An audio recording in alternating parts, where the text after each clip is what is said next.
Welcome to Making Languages Our Business, where we explore topics related to language use in today's world and showcase subject matter experts who offer helpful insights on the impact of language proficiency in the workplace, marketplace, and community. This episode is brought to you by Language Testing International.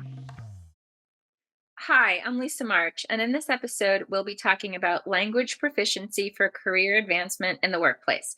And to talk about this important and relevant topic, we've invited Casie Arellano of the Brevard Adult and Community Education in Florida.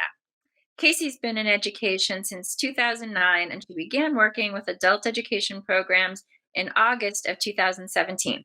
She currently oversees all English as a second language or ESOL programs with Brevard Adult and Community Education. There, she helps adult learners develop a pathway to achieving their dreams and using language as a stepping stone, which is terrific. The ESOL program is one of the most successful programs, and they assist students who are integrating into life and culture of the US. Courses covering improving their language skills, learning about the US culture, and preparing to become a US citizen. For the past 2 years, she's been working on building outreach programs and centers in Brevard, Florida. And one of the most successful ongoing programs has been CareerSource Brevard, which is a program to assist those who are refugees from Hurricane Maria. So these are refugees from Puerto Rico, and CareerSource is instrumental in helping them transition here in the US. So, Casie, welcome. Hi, thank you for having me. So, we'd love to learn more about the work that you're doing and how you are assisting adult learners going into the workforce who are bilingual, really leverage their language in what they're going to do next, both in their studies and in their career paths. Where I work with Brevard Adult and Community Education, we offer more than just ESOL classes. We offer GED classes, high school credit classes, community ed classes. We serve a very, very diverse population, but primarily we serve the ESOL population. A lot of the population that comes to us, they already have education from their countries, and they're looking at ways to start their lives here in Florida. And we help them to get into the workforce. One of the ways that we do this is we have a pretty tight partnership with CareerSource Brevard. And CareerSource Brevard helps these students of ours get into the workforce. So we'll teach them English, and then we offer the classes at their centers, and they work with a career counselor, and the career counselor will help put them into jobs. Now, the classes that we offer at all of our different centers are a little bit different. If they come to our direct center, we're teaching them more about just the language and how to use the language in their everyday life, such as going to the grocery store, such as making doctor's appointments and things like that. When we teach the class at CareerSource Brevard, we're more focused on the language that they're going to use in the workforce. Um, we also have an online program that is phenomenal in helping them with the language. So if they're interested in becoming, I don't know, they want to prepare taxes, there's a program in this program to teach them all of the language that they're going to need and they're going to use if they choose to have a career as a tax preparer.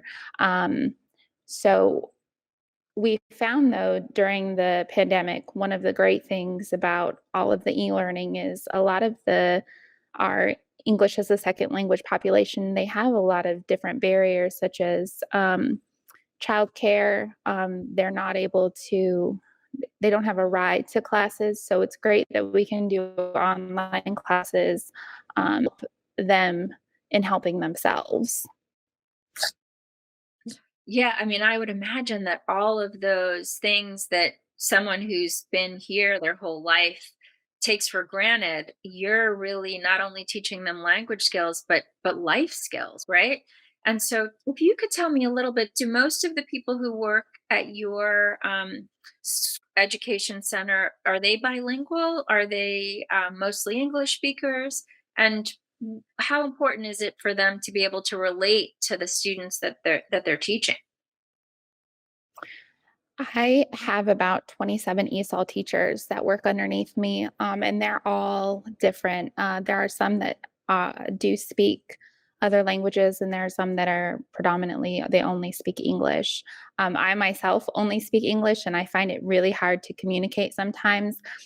But in a lot of the teachers that have gone through and they've actually gotten their master's degree in TESOL, in teaching English as a second language, they found that it's actually it holds students back a little bit knowing that their teacher can communicate to them in their own language. So forcing them to actually speak English and not them knowing that they can lean on that crutch kind of has actually it will push the students further. So I think I have about a handful of teachers that speak English among other things, or among Spanish among other things. But for the most part, they are all English speakers.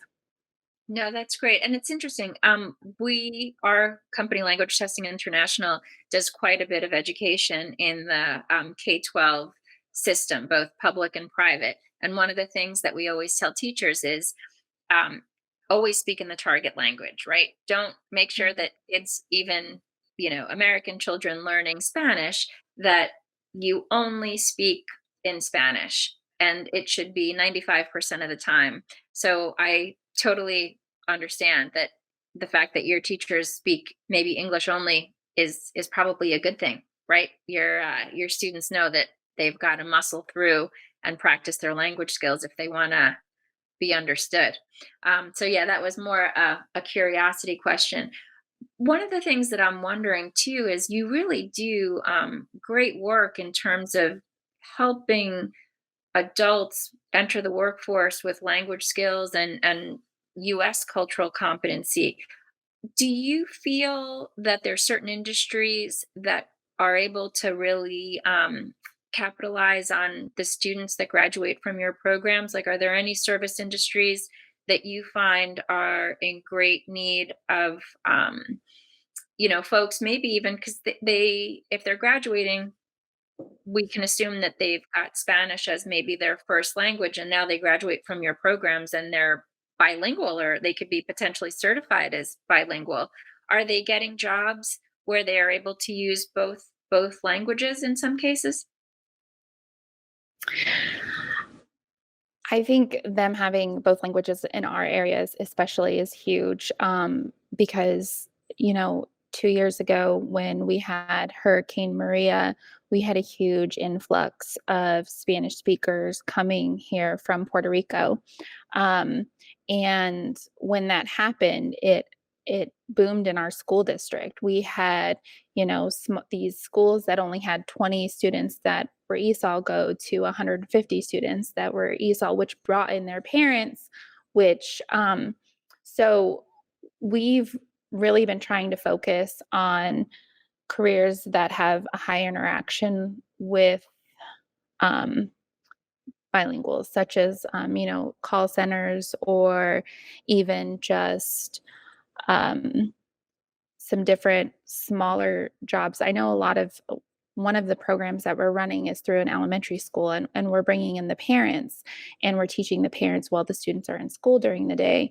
And but mainly what we're doing here is we're trying to get it so that the parent is more comfortable with going into the school and volunteering in the school and then helping their student with um, them afterwards.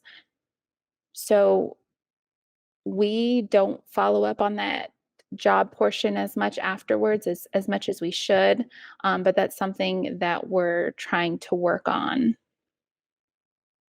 No, interesting. I would imagine that it would be an incredible skill, right, for a lot of the folks, for them to be able to showcase as they enter the workforce, and whether they be parents of children that need to find employment, or even just be able to communicate and advocate for themselves. That makes a lot of sense for sure. And so, tell me a little bit about the programs when it comes to coaching your population on getting employment. Do you help them find jobs, or do you help them understand how to go on job boards and read potential opportunities? What does it look like when they are being coached and mentored to actually go into the workplace and use all the skills that you've taught them?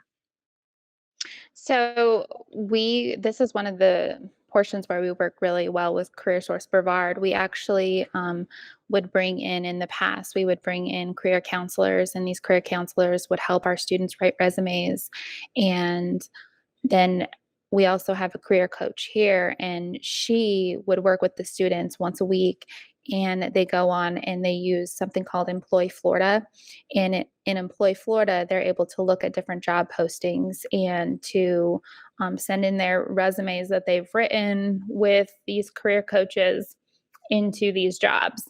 Um, our class that we have, our classes that we actually offer at CareerSource, they work one-on-one with a career counselor, and their career counselor helps them to gain employment. And a lot of the times we lose students even before they finish our program because they've got a job. But the great thing is a lot of the jobs are in sales. So they have to use the English language in sales, which forces them to learn it a little bit faster. Um, Not use it necessarily correctly, but then they can come back to us at our in our evening classes or our morning classes, and they can to fine tune all of those English skills. Well, it's great. I mean, the success of the program is probably measured, right, on how quickly you can get folks into the community and being productive and using their language skills and assimilating and fending for themselves. So, how do the students that you serve learn about what you have to offer, and how is it paid for? Do they have to? Is it that they pay tuition, or are there grants or places that direct them to you? It really depends on where they're going to be taking the classes. If they come to one of our centers to take the class, our flat rate for a semester is $31.50. So they pay $31.50 and they get a semester full of classes Monday through Friday. If they're doing night classes after work, it's Monday through Thursday. And so they pay that fee and then they come to the class for the entire semester. If they take classes at our career source centers, CareerSource will pay for them to take the class, and they pay absolutely nothing. We offer classes. A lot of them are different grant opportunities. We were we do have an L Civics grant that pays for our ESOL teachers in some of our offsite centers.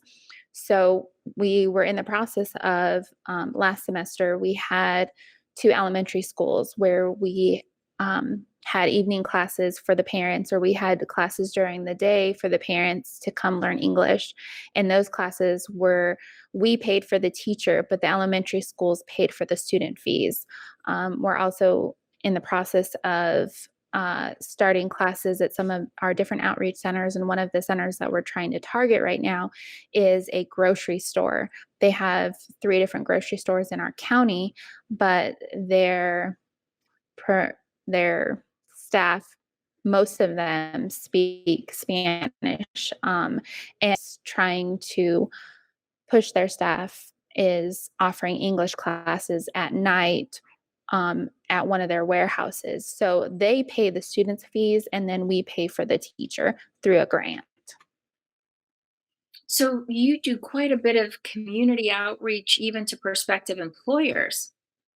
Yes, we do. We definitely we've had a lot of different opportunities kind of just uh, presented to us, and which is great because we want to give back and we want to make our county a better county, and in doing that we have to go into the trenches ourselves and find these different opportunities, which career source has really helped out with. Wendy Joe, the lady that put us in contact to each other, she helps me out a lot in finding these different opportunities. So, Casey, tell me one of your favorite stories. Maybe the story of a student who you are so proud of the success that they have enjoyed having graduated from your programs and pathways. Um, when you ask this question, I actually have one specific student that comes to mind. He and his family had come to the United States. They had come from Russia. And back in Russia, he was an engineer. He had a master's degree. His wife's the same. She was an engineer. She had a master's degree. And when they came to the United States, she was working at Macy's. He was working 2 or 3 different jobs as food delivery. He was delivering pizzas, just trying to keep their family afloat. They had a teenage daughter and they had a son that was in elementary school, and they enrolled in our program at one of our career source centers. And when they enrolled in our program at the career source centers, they were going to class 4 days a week, just trying to um, learn the language so that they could eventually provide more for the children, which is why they came here. And um, CareerSource at the time was offering a grant, and it was a grant that we could enter students into, and it would give them technology training. It was different types of technology training, and he wouldn't have heard about the class if he wasn't taking. He wouldn't heard about the grant if he wasn't taking the class with us at CareerSource. And we entered him into the program, and his initial language test, he was understanding and speaking at a 6th grade level, but he was continuing to take classes with us, and eventually he got to a point where they accepted him into this grant and to offer him technology classes. And he eventually got some certifications and is doing so well right now that his wife she only needs to focus on her language. So those are the kind of stories that warm your heart. We also work hand in hand with an immigration attorney here in our county, and he offers free consultations to every single one of our students, which is huge. And we have another center that we work for that we were working with is the Brevard Hispanic Center. And there we were getting students ready to take their test so that they can become a U.S. citizen. And we have actually passed a huge amount of students to get their citizenship, which is one of the best things that we offer. Sadly, because of the pandemic, we had to close that. But I'm kind of hoping that eventually in the future we can start offering those classes again, so that way we can help our students so that they can gain employment. Wow, Casey, those are really heartwarming stories, as you said. And we here at Language Testing International believe that having language skill, and certainly multiple language skills, really is a superpower. And we want to help people leverage their language. We want to help them broadcast and showcase and really be proud of what they've accomplished. And it is hard as an adult to learn a second language, and really could make a clear difference to their economic prosperity here in the US. So, congrats to all the great work you're doing. We'd love to learn how we can also be a part of helping your students succeed. So, I'll be following up with you to give you some information on how some of these folks could, or all of them could, to take language certification and have a recognizable certificate for their accomplishments and their skills. I am so grateful to you for joining us today, and for telling us about all the good work that you're doing. And the success stories are certainly great to hear.